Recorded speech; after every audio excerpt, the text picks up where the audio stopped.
В Ухте впервые провели тренировочные сборы для юных хоккеистов со всей республики. Участниками стали лучшие спортсмены из вузов и профессиональных образовательных организаций Сыктывкара, Ухты, Сосногорска, Печоры и Усинска. А стало это возможно благодаря программе «Региональные центры развития студенческого хоккея».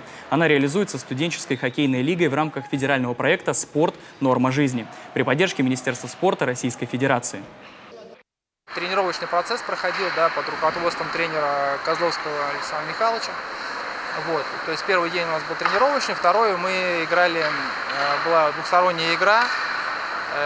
Ребята показали себя, как они себя чувствуют именно в команде, сплоченной, то есть какая-то была химия между собой. То есть потому что в конечном итоге у нас эта команда студенческая, она будет у нас играть в первенстве студенческой хоккейной лиги, в дивизионе «Центр». Поэтому мы сейчас команду собираем, проверяем. По итогам сборов из студенческих команд Коми отобрали 2 лучших игроков. Они с 27 по 30 октября представят регион в составе сборной Северо-Западного федерального округа на открытом кубке студенческой хоккейной лиги. Он пройдет в городе Дмитров. Имена счастливчиков пока не раскрывают.